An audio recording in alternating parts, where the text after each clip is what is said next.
Hello বন্ধুরা, আজকে আমরা একটা মাদারবোর্ড রিপেয়ার করলাম 81-এর। সেম বোর্ড আর একটা রিপেয়ার করে দিছি, তো ওটা আমরা ভিডিও করি নাই। আমাদের প্রতিদিন এত ভিডিও করা যায় না। তো এই মাদারবোর্ডটা আমাদের সাভারে সেনা শপিং সেন্টারে 2জন টেকনিশিয়ানকে দেখানোর পরে একজন বলছে এই ব্রিজ শর্ট, আমাদের পিসিআই ব্রিজ শর্ট, এটা শর্ট হিট হইতো, এটা শর্ট। তা আরেকজনের কাছে নিচে, উনি আবার বলছে আয়ও খারাপ, আয়ও আমার কাছে নাই, থাকলে লাগা দিতাম, সেম বোর্ড থেকে সেম আয়ও খুলতে হইব। তো উনি আমার ইউটিউবে ভিডিও দেখা, আমার ফেসবুকের না, ইউটিউবের ভিডিও দেখে উনি আমাকে আজকে সকালবেলা ফোন দিছে, বলছে ভাই আমার কাছে 2টা মাদারবোর্ড আছে 81-এর, তা আপনি ঠিক করে দিতে পারবেন, নিয়ে আসেন দেখে দেবো উনি। তো উনি একটা ঠিক করে নিয়ে গেছে, আর একটা আমার কাছে রেখে গেছে, এটা একটু সময় লাগবে। তা যাক, আমি উনি চলে যাওয়ার পর আস্তে দেরি করলাম। উনি সকালে চলে গেছে, এখন তো বিকেল হয়ে গেছে। এটার 24 পিন কানেক্টর লাগাইলেই আমাদের এই আয়োটা আমাদের গরম হইতো, আগুনের মতো হিট হয়ে যেত। তো উনিও আমাকে বলছে ভাই এটা লাগালে নাকি হয়ে যাবে। তো আমি কেন ভাই এটা লাগাবো না, আমি এটা সমস্যা না। একটা মাদারবোর্ড কখনো নষ্ট হয় না, সহজে নষ্ট হয় না, অতি সহজে নষ্ট হয় না। হিট হয় অন্য সাইডের কারণে। আমাদের বিভিন্ন জায়গায় ছোটো ছোটো সিরামিক ক্যাপাসিটার আছে, মসপেট আছে, শর্টমট হয়ে গেলে বা আশেপাশে ব্রিজ শর্ট হয়ে গেলে গরম হবে। তো এগুলো আগে আপনারা জানবেন। আমি কোনো টেকনিশিয়ানকে ছোট করে কথা বলবো না, কারণ সবাই কম আর বেশি জানেন।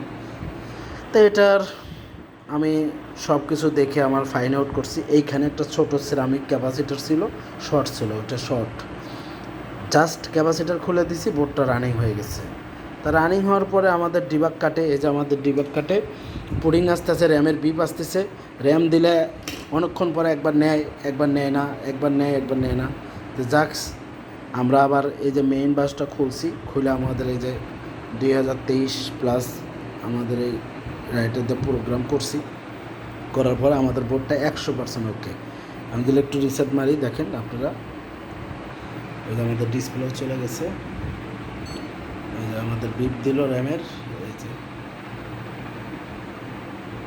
চলে আসছে আমাদের। এটা উইন্ডোজ 11 চলতেছে এসএসডিতে, কারণ এই মাদারবোর্ডে তো উইন্ডোজ 11 নেবে না, আমার এসএসডির মধ্যে উইন্ডোজ 11 দেওয়া, এই জন্যই চলতেছে।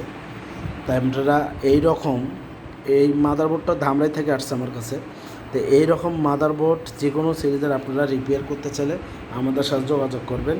আমাদের কাছ থেকে আপনারা যে কোনো সমাধান পাবেনই। যারা ঢাকার আশেপাশে থাকেন, আমাদের লোকেশন হচ্ছে সাভার বাস স্ট্যান্ড, আপনারা এসে বসে থেকে রিপেয়ার করে নিতে পারবেন।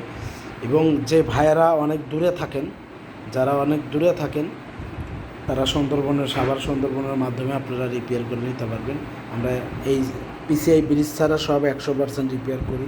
আর কম্পিউটারে অ্যাক্সেসরিজ কোনো কিছু কিনলে আমাদের কাছে অভাব নেই, অনেক আছে, আপনারা যোগাযোগ করে আমাদের সাথে নেবেন। তা এই ছিল ভিডিও। আর আপনাদেরকে বরাবর আগের মতোই বলি, আমি তো ফুল ভিডিও দিতে পারি না, আমি একাই কাজ করি, একাই ভিডিও। ওনার বোর্ড যখন ঠিক করছি, আরেকটা ঠিক করে উনি নিয়ে গেছে, এটা আমাকে রেখে গেছে, বলছে ভাই আমি কালকে আসবো, বোর্ডটা আপনি ধীরে সুস্থে ঠিক করে রাখেন। আবারও অন্য কাস্টমারও ছিল, এই জন্য ওনাকে আমি বিদায় করে দিয়েছি, বলে ভাই এটা সময় লাগবে, এটা একটু সেনসিটিভ বিষয়, আপনার আরেকটা প্রবলেম ছিল, ওটাও ঠিক করে দিয়েছি আমি। ওটা নো ডিসপ্লে ছিল, তো আমাদের সিরামিক মসফেট খারাপ ছিল, চেঞ্জ করে দিয়েছি ডিসপ্লে। উনি নিয়ে গেছে। আসলে সব বোর্ডের ভিডিও করা যায় না, আর তখন কাস্টমারেরও চাপ ছিল, এই জন্য ভিডিও করি না ওটা। তো এটা একটু রিল্যাক্স হয়েছে, এখন একটু লাঞ্চ করে, এই মাত্র কিছুক্ষণ আগে লাঞ্চ করলাম, সময় নেই। তা এরকম বোর্ড আপনারা রিপেয়ার করলে আমাদের সাথে যোগাযোগ করবেন, এই জন্য এই ভিডিওটা করলাম। তো সবাই ভালো থাকবেন। আর এই বোর্ডের সহজে আইওআইসি নষ্ট হয় না, চিপস নষ্ট হয় না। আগে হিট হচ্ছে কেন এটাও দেখবেন, বা আশেপাশে capacitor, MOSFET, ceramic resistance short থাকলে এগুলো বোর্ডগুলো বিভিন্ন প্রবলেম হয়ে দেখা যায়। তো পিসিআই ব্রিজ এগুলো সহজে নষ্ট হয় না ভাই। হ্যাঁ, টেকনিশিয়ান ভাইয়েরা তারপরে কোনো কিছু জানতে চাইলে আমার সাথে যোগাযোগ করেন, হোয়াটসঅ্যাপ নাম্বার আছে আমার, ডিসক্রিপশনে পাবেন। আর ইনি আমার কাছে আজকে ইউটিউব দেখে আমার সাথে যোগাযোগ করছে, ইউটিউব দেখে যোগাযোগ করে আমার সাথে সকালবেলা ফোন দিয়ে আসছে আর কি। তো যাই হোক, ওই ভদ্রলোকের আমার ফেসবুকেও অ্যাড হয়েছে, তাই ভদ্রলোকও দেখবে। বোর্ডটা রিপেয়ার করছি 100%, একবারে 100% রিপেয়ার হয়ে গেছে। তো এই ছিল ভিডিও, সবাই ভালো থাকবেন, আসসালামু আলাইকুম।